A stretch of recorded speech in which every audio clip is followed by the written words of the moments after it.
Баршаларыңызға қайырлы күн достар. Бүгін сіздермен үй жағдайында өте тез дайындалатын және де жұмсақ болып шығатын ең оңай печеньенің рецептін бөлісемін. Міндетті түрде видеоның соңына дейін қарап, рецепті сақтап алсаңыздар болады.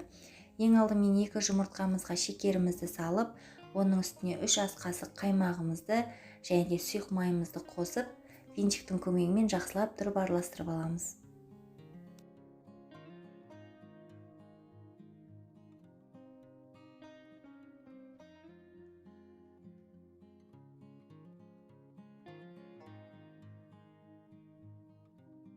Массамыз біркелікті болып араласқаннан соң үстіне ұнымызды саламыз.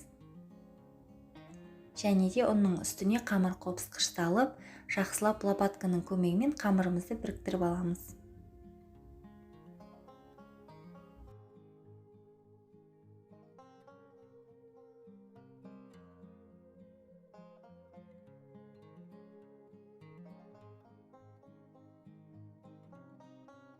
Содан соң қолымызбен жұмсақ қамыр илейміз.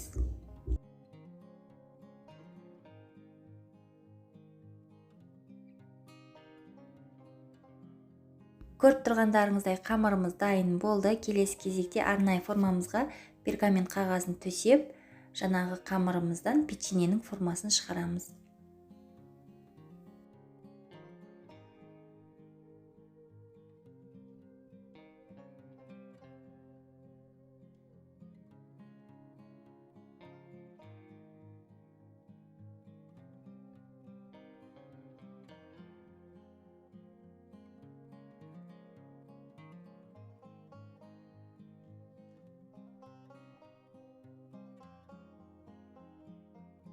Қамырымыздың барлығын жасап болғаннан соң, пышақтың көмегімен бетін осылай кесіп шықсаңыздар болады, бірақ бұл міндетті емес.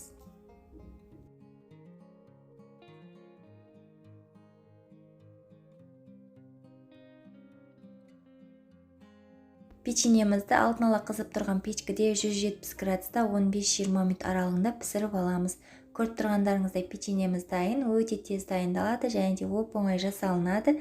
Міндетті түрде жасап көруге кеңес беремін. Сіздерге ұнайды деген ойдамын. Егер видеоны соңына дейін қараған болсаңыздар, лайк басып, астына өз пікіріңізді қалдыруды ұмытпаңыздар.